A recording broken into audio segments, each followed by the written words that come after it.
बिस्मिल्लाहिर्रहमानिर्रहीम। Welcome back to new cam tutorial. आज के इस ट्यूटोरियल में हम फिनिशिंग की दो स्ट्रेटजीज़, ऑप्टिमाइज कॉन्स्टेंट जी और इंटरलीव्ड कॉन्स्टेंट जी, इसके बारे में स्टडी करेंगे और साथ साथ हम ये देखेंगे कि इन दोनों स्ट्रेटजीज़ में फ़र्क क्या है।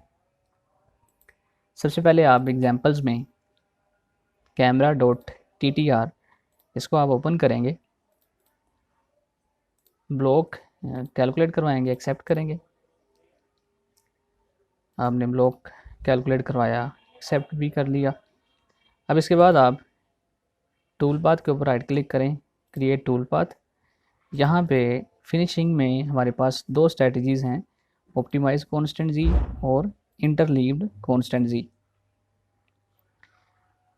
पहले हम इंटरलीव्ड कॉन्स्टेंट जी इसके बारे में स्टडी करते हैं। ओके करें।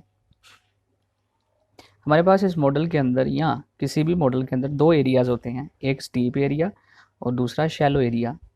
स्टीप एरिया ऐसा एरिया होता है जो कि हमारे पास 30 डिग्री से ज़्यादा हो और शैलो एरिया ऐसा एरिया होता है जो कि 30 डिग्री से कम हो। तो इसमें जो स्टीप एरिया है, अगर हम उसमें मशीनिंग करवाना चाहते हैं तो नॉर्मली कॉन्स्टेंट जी इस्तेमाल किया जाता है जो कि सिर्फ़ और सिर्फ स्टीप एरिया के ऊपर चलता है। इसी तरह अगर हम शैलो एरिया के ऊपर मशीनिंग करवाना चाहते हैं तो उसके लिए हम 3D ऑफसेट फिनिशिंग इस्तेमाल करते हैं जो कि शैलो एरिया के ऊपर मशीनिंग करता है। तो बजाय इसके कि हम दो अलग-अलग टूल पाथ बनाएं, क्यों ना हम कोई ऐसा टूल पाथ बनाएं जो कि स्टीप एरिया पर भी चले और शैलो एरिया पर भी चले। तो इसके लिए इंटरलीव्ड कॉन्स्टेंट जी फिनिशिंग है जो कि स्टीप एरिया और शैलो एरिया के ऊपर ऑटोमेटिकली चलता है। तो चलें देखते हैं इसका रिज़ल्ट हमें क्या मिलता है। सबसे पहले टूल सेलेक्ट करें, बालनोस 10, इसका नाम BN10 रख दें। इसके बाद टूल नंबर 1 है ये हमारे पास। टॉलरेंस हम 0.03 या 0.02 रखते हैं। थिकनेस फिनिशिंग में 0 और step over 0.5। Links, short links आप ऑन सरफेस कर दें, लॉन्ग जो है यहाँ पे क्लिक करके स्किम कर दें, अप्लाई लिंक्स और एक्सेप्ट करें। इसके बाद हमारे पास यहाँ पे थ्रेश होल्ड एंगल है। थ्रेश होल्ड एंगल की मदद से हम स्टीप और शैलो एरिया को डिफरेंस कर सकते हैं। यानी कि मैं ये चाहता हूँ कि जो हमारा स्टीप एरिया है वो 45 डिग्री के बाद शुरू हो या 30 डिग्री के बाद शुरू हो। नॉर्मली इसको 30 डिग्री तक रखा जाता है जो कि स्टैंडर्ड है और डिफ़ॉल्ट सेटिंग के अंदर है, मौजूद है 30 डिग्री। आप इसको चेंज भी कर सकते हैं विद अगर आपको ज़रूरत पड़ती है मॉडल के लिहाज से एंगल को चेंज करने की। यानी कि आप चाहते हैं कि मेरा स्टीप एरिया जो है वो इतने डिग्री के बाद शुरू हो जाए या शैलो एरिया इतने डिग्री के नीचे शुरू हो जाए। तो फ़िलहाल 30 डिग्री के बाद हमारा स्टीप एरिया शुरू हो जाएगा, 30 डिग्री से कम कम हमारा शैलो एरिया ही रहेगा। डायरेक्शन आप कन्वेंशनल या क्लाइंब या एनी कुछ भी रख सकते हैं। बहरहाल मैं एनी इसके अंदर रखता हूँ। इसको अप्लाई करके देखते हैं। इसको मैं नाम दे देता हूँ इंटर लीव्ड, अप्लाई।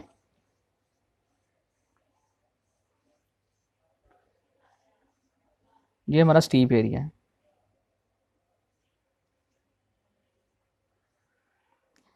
तो अब आप देखें, इसमें हमें दो अलग-अलग टूल पाथ बनाने की ज़रूरत नहीं पड़ी, बल्कि ये ऑटोमेटिकली स्टीप एरिया के ऊपर भी चल गया और इसके साथ साथ शैलो एरिया के ऊपर भी चल गया। अब हमारा जो स्टीप एरिया है वो 30 डिग्री के बाद शुरू होता है। मैं चाहता हूँ कि स्टीप एरिया 45 डिग्री के बाद शुरू हो। तो आप देखिएगा इस टूल पाथ में काफ़ी चेंजिंग आएगी अगर मैं इसको 45 डिग्री कर देता हूँ एडिट करके।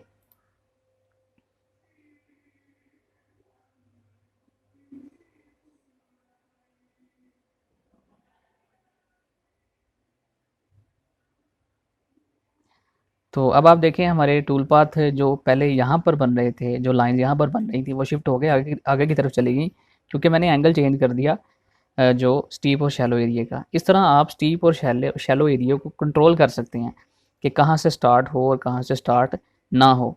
तो ये है हमारा इंटरलीव्ड कॉन्स्टेंट जी फिनिशिंग, जिसमें 3D ऑफसेट और कॉन्स्टेंट जी दोनों को मिला दिया जाता है। ये हमारा इंटरलीव्ड है। अब इसके बाद हम स्टडी करते हैं ऑप्टिमाइज कॉन्स्टेंट जी के बारे में। तो उसको क्रिएट ए टूल पाथ, यहाँ पे हमारे पास ऑप्टिमाइज कॉन्स्टेंट जी फिनिशिंग मौजूद है। इसको मैं सेलेक्ट करके ओके करता हूँ। बालनोस 10 ही रहेगा, टॉलरेंस हम 0.03 ही रखेंगे, थिकनेस हमारी इतनी ही रहेगी, स्टेप ओवर भी इतना ही रहेगा। और इसमें हमें दो ऑप्शंस यहाँ पर हमारे पास मौजूद हैं, स्पायरल और क्लोज्ड ऑफसेट है। डायरेक्शन कट डायरेक्शन है, जो कि आप कोई भी रख सकते हैं।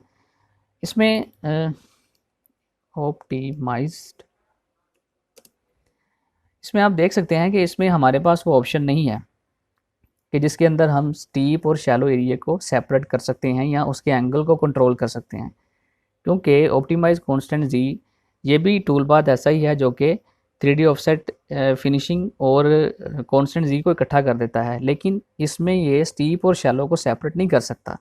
ये अपनी जो है खुद ही ऑटोमेटिकली ये स्टीप से शैलो में या शैलो से स्टीप में कन्वर्ट हो सकता है। तो इसमें दर हकीकत स्टीप और शैलो को कंट्रोल नहीं किया जा सकता, जबकि इंटरलीव्ड में स्टीप और शैलो को कंट्रोल किया जा सकता है। इसको हम अप्लाई करते हैं।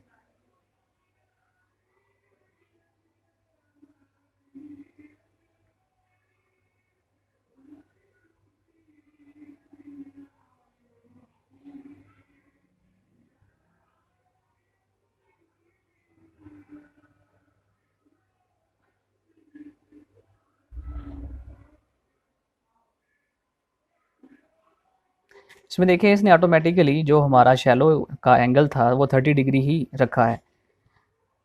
और यहाँ पर जो tool path as it is जैसा इंटरलीव्ड का था वैसा ही है, लेकिन सिर्फ और सिर्फ फ़र्क ये है कि इसमें हम स्टीप और शैलो एरिया को चेंज नहीं कर सकते, ये ऑटोमेटिकली 30 डिग्री ही डिफ़ॉल्ट में लेता है। अब हमने चूँकि इसको स्पायरल बनाया है, तो स्पायरल में देखें ये एक हेलिकल शक्ल का टूल पाथ जनरेट हो रहा है यहाँ पर। तो अगर हम स्पायरल करेंगे तो सारे का सारा टूल पाथ एक हेलिकल की शक्ल में आएगा।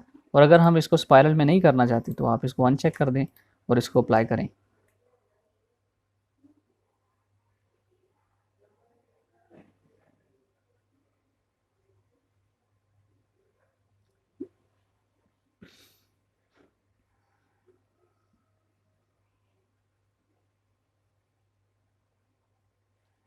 इसमें आप देखें कि अब मैंने इसको स्पायरल नहीं किया, तो इसमें अब हमारे पास ये हेलिकल की शक्ल नहीं है, बल्कि ये जो है यहाँ से ये एक पूरा सर्कल मुकम्मल करने के बाद दूसरी तरफ कटर जो है वो शिफ्ट होता है।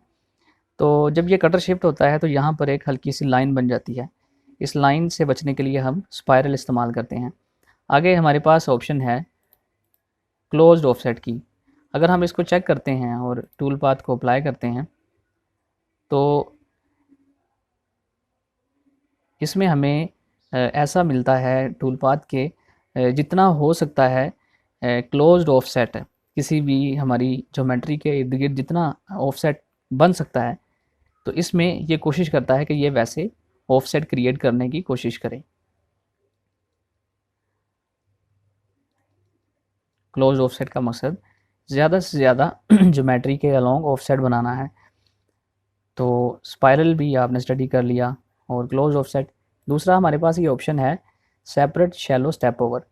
अगर हम शैलो एरिया के ऊपर डिफरेंट स्टेप ओवर रखना चाहते हैं तो मिसाल के तौर पर मैं यहाँ पर 1 mm का स्टेप ओवर कर देता हूँ और इसको अप्लाई करते हैं। तो आप देखिए जो हमारा शैलो एरिया है वहाँ पर स्टेप ओवर डिफरेंट होगा। ये देखें, ये यहाँ पे स्टेप ओवर डिफरेंट है, जबकि जो हमारा स्टीप एरिया है उसके ऊपर स्टेप ओवर हमारा कुछ और है। इस तरह हम शैलो और स्टीप एरिया के ऊपर स्टेप ओवर भी ऑप्टिमाइज कॉन्स्टेंट जी में चेंज कर सकते हैं। तो ये एक बहुत बुनियादी फ़र्क था ऑप्टिमाइज कॉन्स्टेंट जी में और इंटरलीव्ड कॉन्स्टेंट जी में, कि इसमें हम लोग इंटरलीव्ड में हमारे पास जो है हम स्टीप और शैलो के एंगल को कंट्रोल कर सकते हैं, जबकि ऑप्टिमाइज़ में ऐसा नहीं है। ऑप्टिमाइज़ में वो अपनी मर्ज़ी के मुताबिक टूल पाथ जनरेट कर देता है। तो आज के ट्यूटोरियल में इतना ही, बाकी इंशाल्लाह ताला हम नेक्स्ट ट्यूटोरियल में सीखेंगे। तब तक के लिए अल्लाह हाफ़िज़।